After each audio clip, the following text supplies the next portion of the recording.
ملتان کی ایک مسجد میں سب لوگ نماز سے فارغ ہوئے تو امام صاحب نے سب نمازیوں کو دعا کے بعد مخاطب کیا، حضرات آج سرسا سے ایک صاحب تشریف لائے ہیں۔ وہ کوئی واعظ نہیں ہے، لیکن اپنی زندگی کا ایک ناقابل فراموش واقعہ جہاں بھی جاتے ہیں لوگوں کو سنا کر انہیں غفلت سے بیدار کرنے کی اپنی سی ایک کوشش کرتے ہیں۔ میں آپ سے گزارش کروں گا کہ تھوڑا سا وقت نکال کر ان کی بات ضرور سنیے۔ امام صاحب کے لہجے میں کچھ ایسا اثر تھا کہ کوئی بھی اپنی جگہ سے ٹس سے مس نہ ہوا، اور سب لوگ ان صاحب کی طرف متوجہ ہو گئے جو امام صاحب کی جگہ ممبر پر آ کھڑے ہوئے تھے۔ بظاہر اس شخص میں کوئی ایسی غیر معمولی بات نہ تھی۔ دیہاتی لباس میں ملبوس وہ ایک عام سا انسان تھا۔ اس کا عام سا حلیہ دیکھ کر چند اصحاب چہمگوئیاں کرنے لگے، لیکن جب اس نے بات شروع کی تو مجمع پر سکوت طاری ہو گیا۔ اس کی آواز میں کوئی ایسی پر اسراریت تھی کہ جب وہ بولتا تو ہوا بھی تھمی تھمی سی محسوس ہوتی۔ چند ہی لمحے میں سب کو احساس ہو گیا کہ نہ تو وہ ایک معمولی انسان تھا اور نہ ہی وہ واقعہ معمولی تھا جو وہ سنانے جا رہا تھا۔ اس شخص کی آواز گویا کسی گہرے کنویں سے ابھرتی سنائی دے رہی تھی۔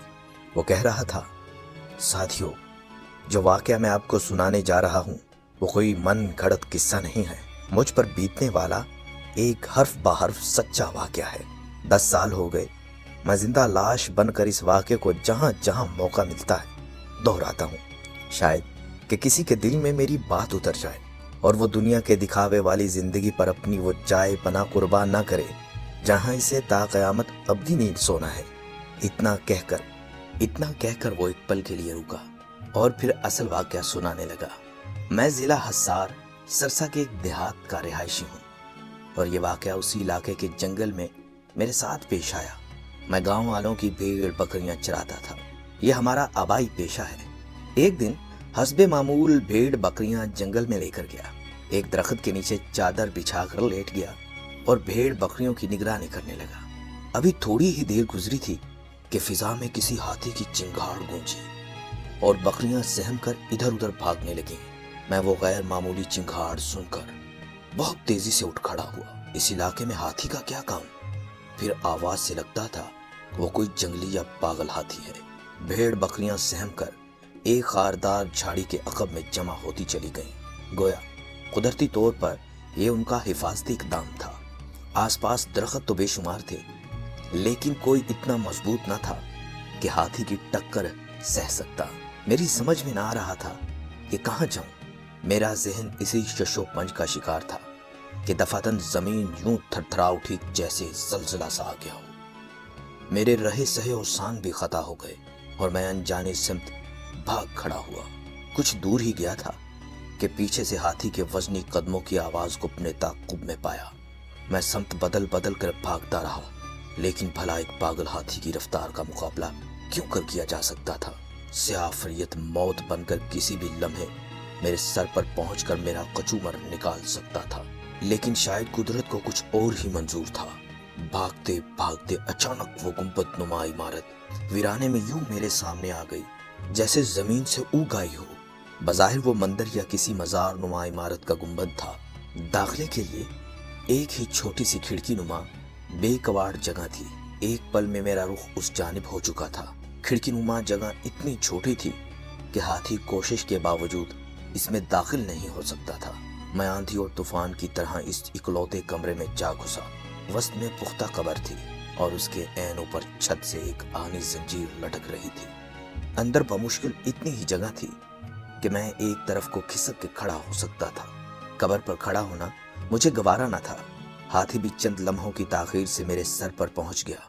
صد شکر کا مقام تھا کہ وہ گنبد نما عمارت مضبوط پتھر کی تھی، ورنہ ہاتھی تو ایک ہی ٹکر سے اسے زمین بوس کر دیتا۔ جب کھڑکی سے اندر داخل نہ ہو سکا تو ہاتھی نے اپنی سونڈ اندر داخل کی، مجھے مارنے کی کوشش کرنے لگا۔ اب تو مجھے یقین ہو گیا تھا کہ وہ پاگل ہاتھی میری جان لے کر ہی چھوڑے گا۔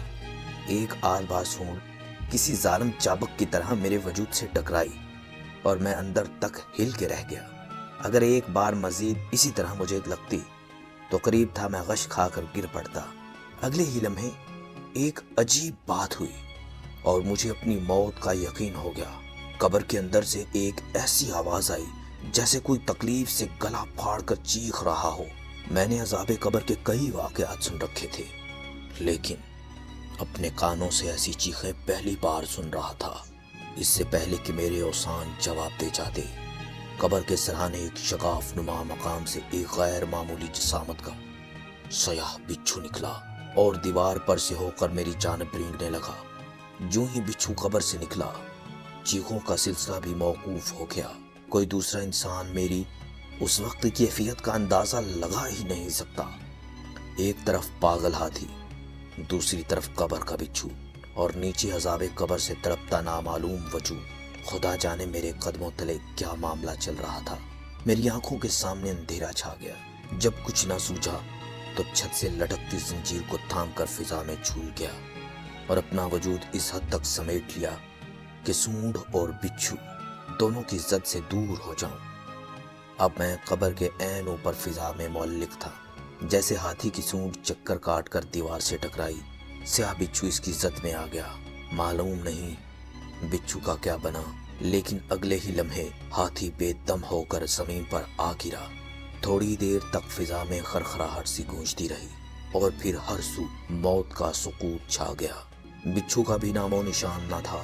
شاید وہ سونڈ لگتے ہی گر کر واپس قبر میں جا گھسا تھا اور ہاتھی اس کے زہر کی تاب نہ لا کر جان سے ہاتھ دھو چکا تھا۔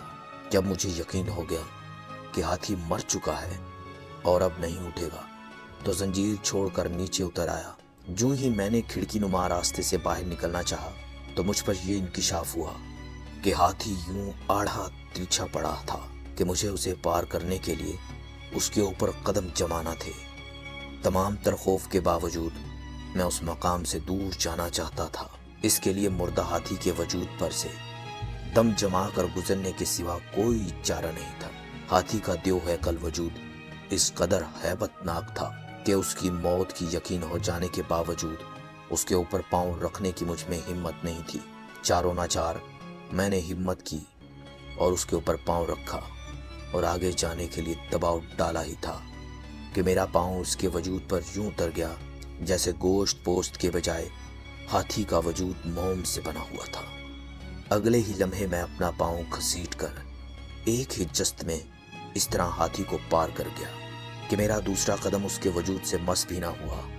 لیکن اس ایک لمحے میں مجھ پر جو قیامت بیتی، وہ قیامت تک کے لیے مجھے نمونہ عبرت بنا گئی۔